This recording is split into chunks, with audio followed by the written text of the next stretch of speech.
Oi pessoal, bem-vindos ao canal Encontros que Transformam. E hoje a gente vai analisar um dos capítulos mais intrigantes e polêmicos da Bíblia, Gênesis 27. Você sabia que Jacó recebeu a bênção do pai mentindo? Que Esaú chorou desesperado, mas não havia mais o que fazer, já foi. E que tudo isso aconteceu dentro de uma família abençoada? Hoje vamos ver o que esse texto tem a ver com a gente. Decisões precipitadas, favoritismos, mentiras, consequências, bênção e arrependimento. E para te ajudar a mergulhar de verdade, vamos usar insights de Thiago Brunet e Rodrigo Silva com muito conteúdo, humor e curiosidade. Então Isaac já era velho, cego, e chama Esaú e pede para que ele prepare uma comida saborosa para então abençoá-lo. Isaac estava emocionalmente vulnerável e isso afetou suas decisões. Líderes maduros não tomam decisões baseadas em carências momentâneas. O primogênito recebia mais do que bens. Ele se tornava o chefe da casa. A bênção patriarcal era quase como uma certidão de liderança.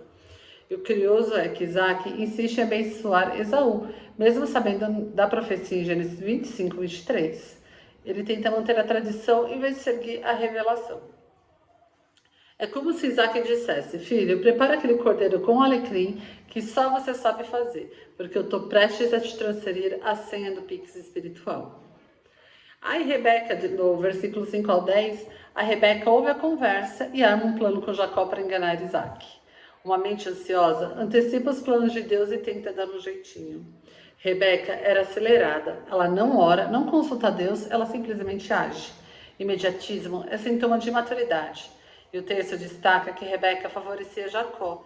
Isso era culturalmente incomum, pois o primogênito era sempre o favorecido. Ela quebra o protocolo da época.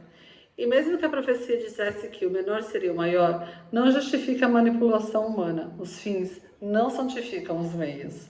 E Rebeca ouve a conversa, chama Jacó e fala: vem cá, meu filho, vamos resolver isso no jeitinho brasileiro, só que era o jeitinho cananeu mesmo. Aí do versículo 11 e 17, Jacó hesita, mas Rebeca insiste. Ele se veste como Esaú, com peles nos braços e leva comida para o pai. Quando você age fora do propósito, você começa a viver como alguém que não é. Jacó está fingindo ser Esaú. É a crise de identidade espiritual. O plano da mãe é minucioso. Ela pensa em tudo. Isso mostra como a cultura familiar era moldada pela esperteza, não pela fé. E o engano aqui envolve roupas, palavras e cheiros. Tudo que aparenta ser verdade, mas não é. Lembra do que Jesus disse? Pelos frutos os conhecereis.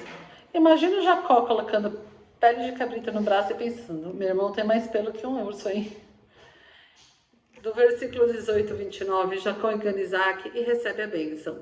O talento te leva até certo ponto, mas só o caráter te sustenta lá. Jacó recebe a bênção, mas passa anos fugindo por causa da maneira errada que conseguiu.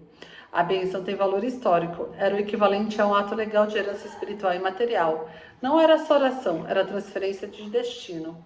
Jacó recebeu o que queria, mas não teve paz. A bênção não anula o peso da culpa. Jacó recebeu a bênção, mas também um passaporte carimbado. Fuja do sermão por tempo indeterminado. Agora vamos para os versículos 30 a 40. O Esaú chega, descobre a traição e implora por outra bênção. Isaac se entristece. É fácil ser espiritual quando tudo vai bem, mas a maturidade parece no momento do desespero e da injustiça. O choro de Esaú é tão intenso que ele se torna símbolo de amargura em Hebreus 12, 16 e 17. A bênção não era reciclável, não era só falar de novo, havia autoridade espiritual por trás. Às vezes, as consequências vêm mesmo quando o arrependimento é sincero. Isso nos ensina a cuidar das decisões enquanto ainda dá tempo. Esaú chega e fala: pai, cadê a bênção? E o pai responde: filho, já saiu do estoque, já era. Versículo do 41 a 46, então Esaú planeja matar Jacó e Rebeca manda Jacó fugir para Arã.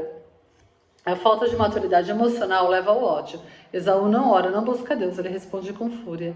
E Jacó, por outro lado, foge em vez de encarar. Quando erramos, precisamos enfrentar, não apenas fugir. O ciclo da rivalidade familiar recomeça. E vamos lá tudo de novo, né? Isaac e Ismael, agora Jacó e Esaú. O mesmo padrão repetido. Famílias que não curam seus traumas os herdam. Mesmo que os planos de Deus se cumpram, o preço emocional e espiritual é alto quando escolhemos o caminho da enganação. Jacó, fugindo da fúria do irmão e pensando, recebi a bênção, mas esqueci que ela não vai com plano de saúde emocional incluso. Então, o que aprendemos em Gênesis 29? A bênção não pode vir por meio de mentira. Favoritismo dentro da família sempre gera trauma. E a maneira com que você conquista algo é tão importante quanto o que você conquista. O propósito de Deus se cumpre, mas a forma como você responde determina o peso do processo. Não é só o que você recebe de Deus, é o quanto você está pronto para carregar isso com integridade. Então, vamos fazer um desafio aqui. Essa semana, antes de tentar dar um jeitinho nas coisas, pergunta para Deus: esse é o caminho certo ou é só o mais rápido? Talvez, assim como Jacó, você esteja tentando conquistar algo importante, uma bênção, uma promoção, um relacionamento, e às vezes dá até aquela vontade de dar um jeitinho, né? Mas deixa eu te dizer uma coisa, que o Espírito Santo me ensinou nesse capítulo. A bênção alcançada pelo caminho errado pode se tornar um fardo. Você até segura a coroa, mas ela pesa. Você até recebe o sim, mas depois passa as noites acordadas sem paz.